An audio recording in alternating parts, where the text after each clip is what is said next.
Hello. I am the curator of stories. Stories of love and hate, greed and beauty, life and death. Stories such as this one. The curator of the Dark Pictures anthology bridges between the player and the story, being very aware of what they've done, but also much more aware than the player about what's actually going on in the story and what the context is and what the scenario is. What do you think happened to this guy? Now, for the first time, for some reason that he himself doesn't even understand, he's been given the opportunity to talk to somebody, and that somebody is the player. As far as he knows, it's always been him that's done this job and nobody else. And within his library is the story of everybody's life and death. There's even rooms in there that he can't remember ever going in, but he's way too busy to go and explore because there's always another end of life to record and document. Clothes are so important because they provide an insight into the character. They explain where the character's been, they describe where he's going, they suggest motive. We want the audience to perceive him as having everything completely in control. So all of the ideas of his clothes being tailored to his body, it's really important to us. We worked with a costume designer. He did a lot of research into the authenticity of the materials and textures. He provided us with lots of authentic high-resolution reference. He even gave us material swatches. It was really useful for us because looking at the folds, looking at the visual language of cloth, how do they sit on the character?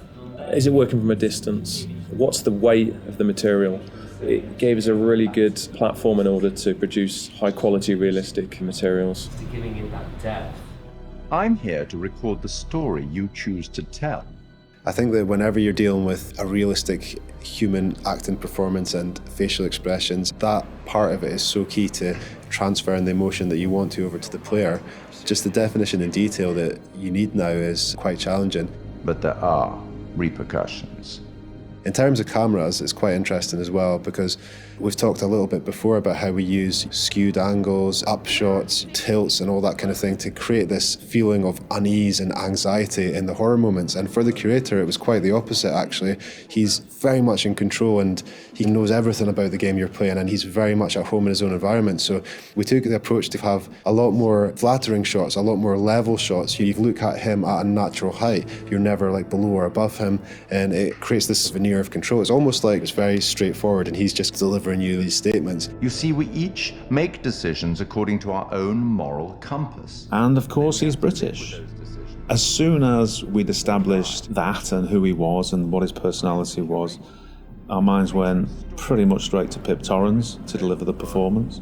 And Pip's done a brilliant job bringing everything that we wanted in the curator to life on the screen. And pretty much everything that we shot was nailed on first take by Pip. But the truth of this story isn't fixed. Far from it. A story can change a great deal when told from a different perspective. One thing that was really important for us with the art direction was to somehow differentiate him from the rest of the game that you're experiencing. And with that, we could make a really interesting contrast because as the player, you might be experiencing all this horror, all this craziness, and all of a sudden you're taken out to quite a different and quite an unusual place. So that was a really fun thing to play with. We tried to play up on that contrast and really signal to the player that there was a change happening. The curator addresses the player directly. He's quite ambiguous, he's quite mysterious. You're really not sure if he's there to help you or hinder you sometimes. And I wanted that to kind of be reflected in the art. The corridor that he is in at the start of the game and where you see him a lot of times, we wanted to get this feel of an almost infinite corridor that's got this maze-like feel. It's not a set out space that you automatically understand as a viewer when you see it. You're not sure how long it goes on, how many paths there are, how much of a maze this corridor is. So to light that, we wanted to get this feel where there's not markers that tell you this is where you are right now in the corridor, you've been here before, just to increase that feeling of not being fully aware of your surroundings and add to the mystery of the scene. And then he goes into his repository, which is a huge vault of books and secrets, with his main desk right in the middle. He's got large windows for light, a skylight above that would also let a lot of light in, a mezzanine floor, a marble fireplace, classical, opulent, sophisticated. The central feature of the repository is the curator's desk. So we researched how that might look and wanted to make it look a big, substantial piece of furniture. We added a lot of scroll work and detail to the front and rear.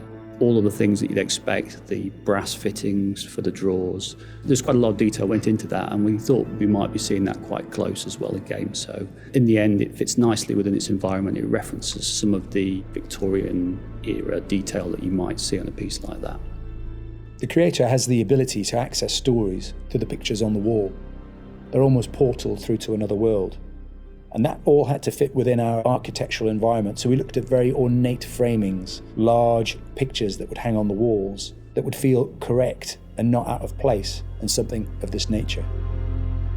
We thought about where we could include light sources that would be interesting and would put light in the right areas of the room. The skylight's a really good example. We decided that having this top-down ambience would really bed the scene in nicely and create this nice veneer to it. And then adding another number of interesting light sources that we can use for accents, such as a fireplace, such as the candles, that just are there to give you that extra range of colour if you need it. They're there to draw the eye of the player to what we want to show them. It's not my place to interfere, but I might be persuaded to offer the occasional hint.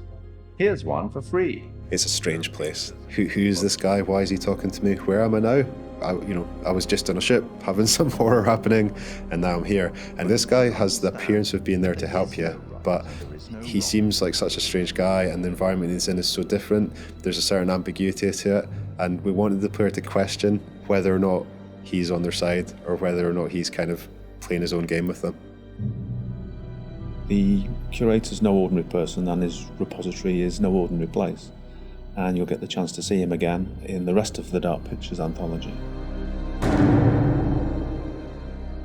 We will meet again. It's inevitable.